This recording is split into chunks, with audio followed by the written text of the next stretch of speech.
Bismillahirrahmanirrahim. Assalamualaikum warahmatullahi wabarakatuh. Kembali lagi dalam pelajaran matematika bersama saya Jaka Permana. Dan kali ini kita masih membahas salah satu materi di kelas 8 SMP, yaitu tentang koordinat kartesius. Dan kita sudah memasuki bagian keempat. Di sini bagian terakhir kita akan membahas tentang jarak titik terhadap sumbu X, sumbu Y, dan titik lainnya. Oke, membahas tentang jarak, yang perlu teman-teman ingat pertama kali adalah jarak itu nilainya selalu positif. Jadi tidak ada jarak itu negatif ya. Ilustrasinya seperti ini. Misalkan di sini ada rumah A gitu ya, dan selanjutnya di sini ada rumah B.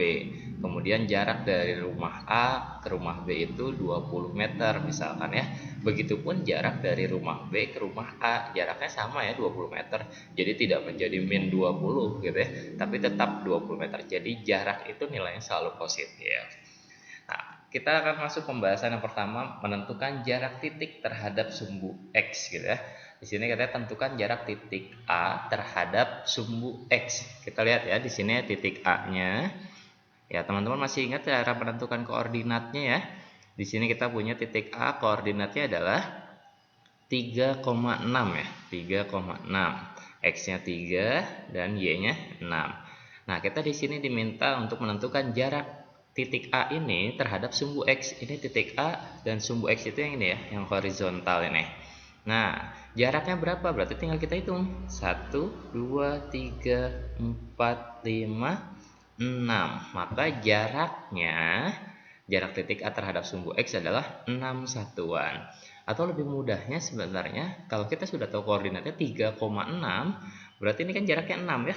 Ya, jaraknya 6 ke bawah tuh ya, ke sumbu X-nya. Nah, jadi si koordinat Y ini merupakan jarak titik tersebut terhadap sumbu X. Jadi secara manualnya tadi dihitung gitu ya. Atau misalkan kalau pengen cepatnya, teman-teman tinggal lihat aja koordinat Y-nya berapa? 6. Berarti di sini jarak titik A terhadap sumbu X adalah 6 satuan. Oke, next selanjutnya kita coba tentukan jarak titik terhadap sumbu Y. Masih titik A. Ya, di sini titik A tadi koordinat 3,6 terhadap sumbu Y. Sumbu Y-nya di sini ya. Berarti jarak dari titik A ke sumbu Y, ini sumbu Y yang vertikal ini ya. Berarti ke sini kita hitung 1, 2, 3. Ya, maka jaraknya adalah 3 satuan. Tahu kalau kita lihat di koordinatnya itu sama aja dengan koordinat X-nya ya, 3. Ya, jadi jarak dari titik A terhadap sumbu Y adalah 3 satuan. Ya, sampai sini apakah ada yang ditanyakan sebelum kita lanjutkan ke pembahasan yang lainnya? Jika dirasa sudah paham untuk yang 2 tadi, maka kita lanjutkan. Jika yang tadi 2 tadi masih bingung, silakan teman-teman kembalikan dulu videonya, diputar ulang, baru kita lanjut lagi. Dan yang terakhir kita akan membahas tentang jarak titik terhadap titik lainnya. Misalkan kita punya sebuah bidang kartesius di sini, dan saya punya 2 titik. Misalkan di sini ada titik A, koordinatnya 5,6 di sini ya. Selanjutnya saya juga punya titik, di sini ada titik B, koordinatnya 2,2. Misalkan bagaimana cara menentukan jarak dari A ke B gitu ya. Jarak antara 2 titik itu artinya kita menarik garis lurus dari 2 titik tersebut. Ya, jadi garisnya miring di sini ya. Ya, ini garis lurus ini maksudnya ya. Nah, cara menentukan panjang garisnya ini seperti apa gitu ya.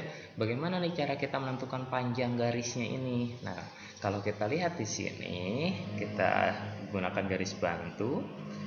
Ya, di sini bisa terlihat ya. Ternyata ini membentuk segitiga siku-siku, di mana ini merupakan si jarak A ke B-nya ini, si garis AB-nya ini merupakan sisi miring dari segitiga siku-siku ini. Bagaimana cara menentukan sisi miring dari segitiga siku-siku? Ya, betul sekali, menggunakan rumus atau teorema Pitagoras. Masih ingat teorema Pitagorasnya? Jadi kalau kita mau menentukan sisi miring, berarti yang sisi tegak ininya kita kuadratkan ditambah dengan sisi yang di sini kita kuadratkan lalu diakarkan gitu ya. Atau untuk kasus ini berarti kita bisa tentukan rumusnya. X1 dikurangi X2. Misalkan X1-nya yang 5 ya, ini berarti X2-nya yang di sini. Dikuadratkan, jadi 5 dikurangi 2 dikuadratkan, ditambah dengan Y1 dikurangi Y2 dikuadratkan. Untuk X1, X2-nya teman-teman boleh ditukar, misalkan mau X1-nya yang ini yang 2,2 yang di titik B, terus X2-nya yang 5 di titik A, itu boleh, nanti hasilnya akan sama saja.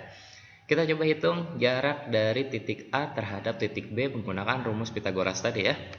Oke, di sini kita dapatkan 5 dikurangi 2 dikuadratkan, ditambah 6 dikurangi 2 dikuadratkan. 5 dikurangi 2 hasilnya 3, 6 dikurangi 2 hasilnya 4.